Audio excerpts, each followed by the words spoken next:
Hi everybody, welcome back, glad you could tune in again. Okay, let's continue our look at critical theory, and particularly I want to continue to explore a Christian response and critique to this ideology.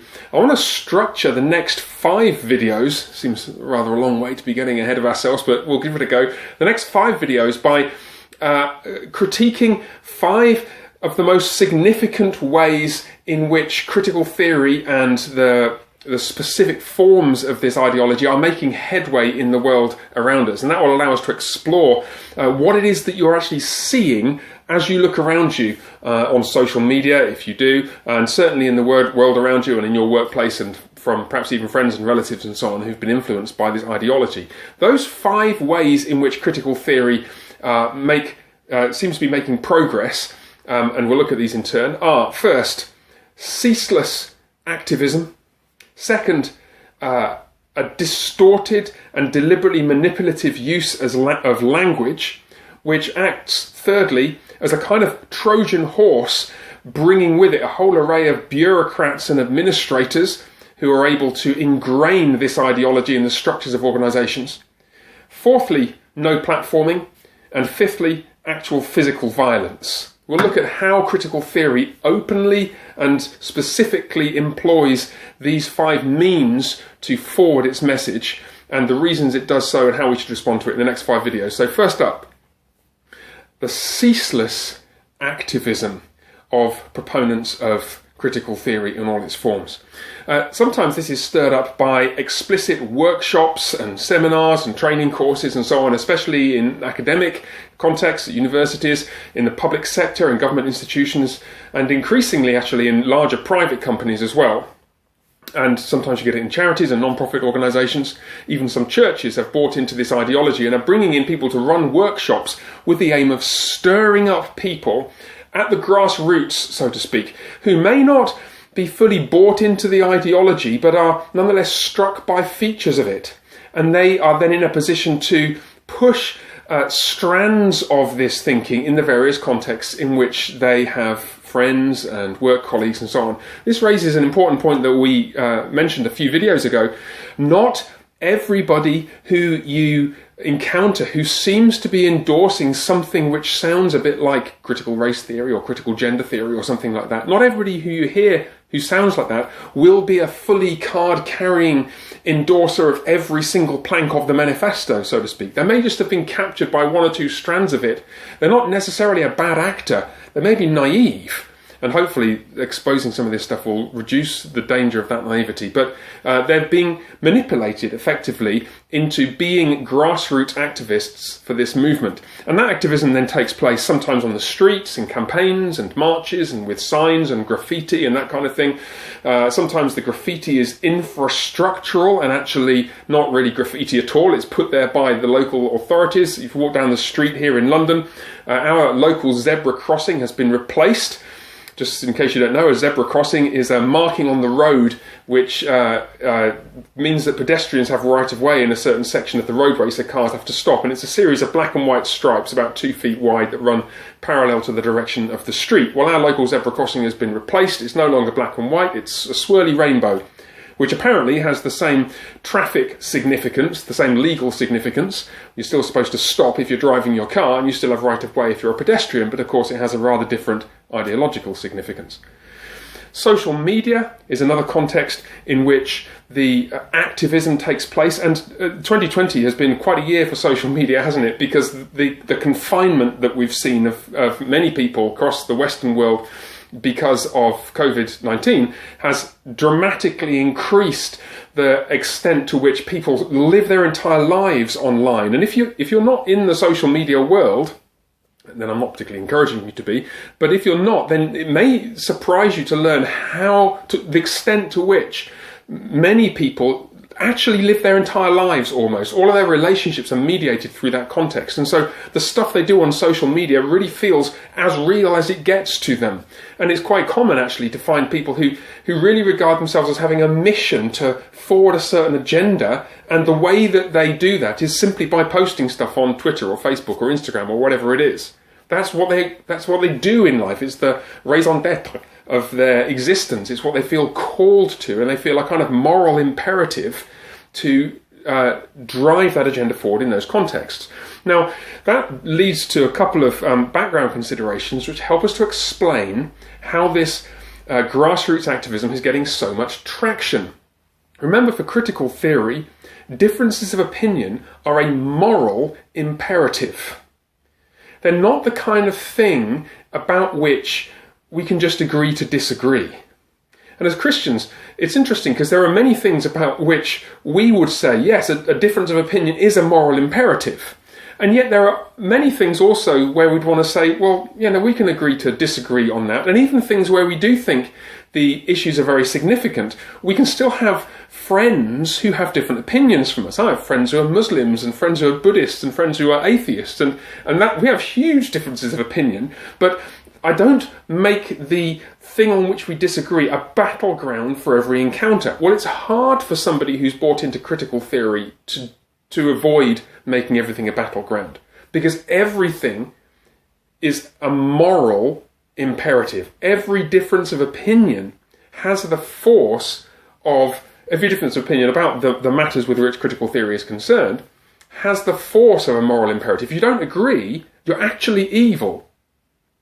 And this is bolstered by, remember that a couple of the people we looked at in the last couple of videos, Kimberley, Crenshaw and Derek Bell. Remember Kimberley Crenshaw's claim in responding to postmodernism, that whereas postmodernism wants to say, well, kind of everything is subjective, all value is subjective, what Kimberley Crenshaw says is not quite.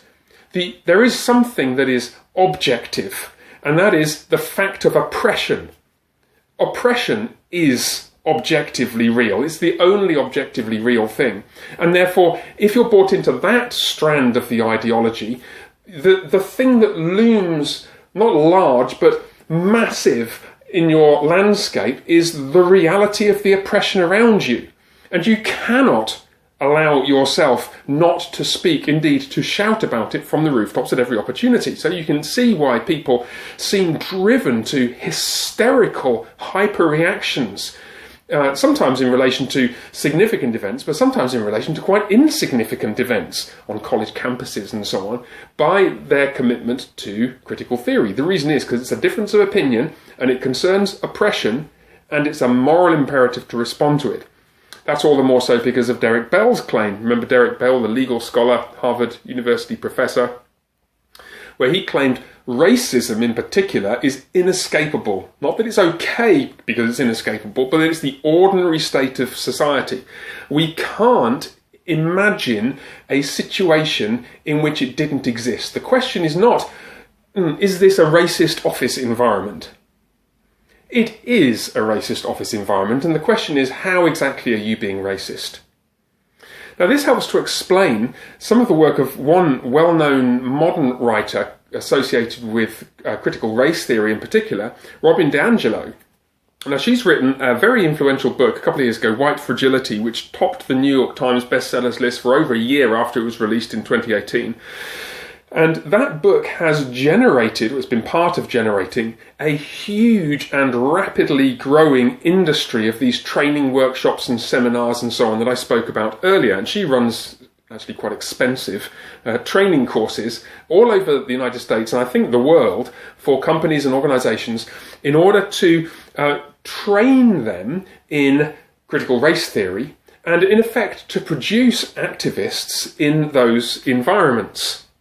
Now, remember what I hinted at, what happens if, let's suppose that happens in your office and you were to push back slightly against the claim that you're racist. Well, that's white fragility. You're pushing back against the accusation of racism and the invitation to declare where you have been racist. That's white fragility. And you can see you're caught in a kind of Orwellian double bind. On the one hand, if you acknowledge that you're racist, well, that's bad because you're racist. And if you don't acknowledge you're racist, well, that's bad too, because the fact that you're denying it is white fragility, and we all know you must be racist, really. You're just a denialist as well. The end result, then, is what's going to happen is somebody in your organisation is going to get it, and if you resist, you won't.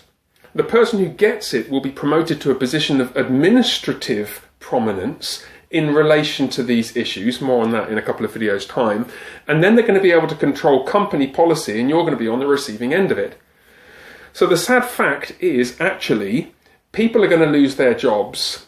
People have already been losing their jobs because of their either bewilderment at the claims that are being made about them or against them, or perhaps because of their clear-sighted refusal to play ball, refusal to just lie down and take the abuse, which is in effect what it is, the false accusations that are levelled against them. And it's hard to know what to say in the face of that.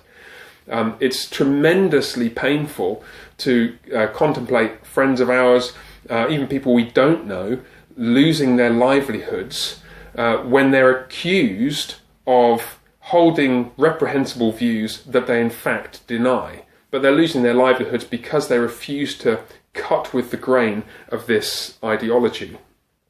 I guess the one response I would make is that though we may not be able to sidestep training events and seminars and so on like that in our workplaces, if it's happening in your workplace, then, well, what I'd suggest is that you talk to somebody about it before it starts, if you're able to.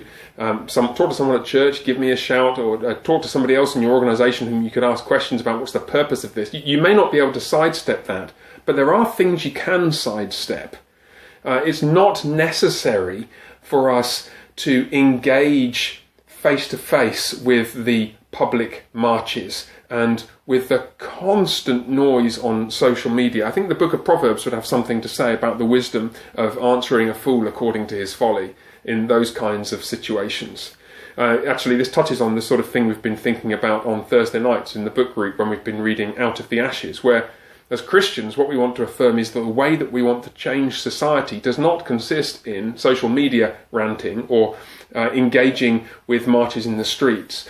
It's the hard work of serving within our churches, nurturing those in our families, working hard in our jobs, loving our husbands and wives, our parents, our children and so on, and seeking to build a meaningful, contextualized, embodied Christian community where we are. That actually will outlast this current storm in a teacup, even if this storm in a teacup does take away many of the good things that we have been used to enjoying in these times in the world that we're living in, where we've enjoyed the blessing of being influenced by Christian values for so long.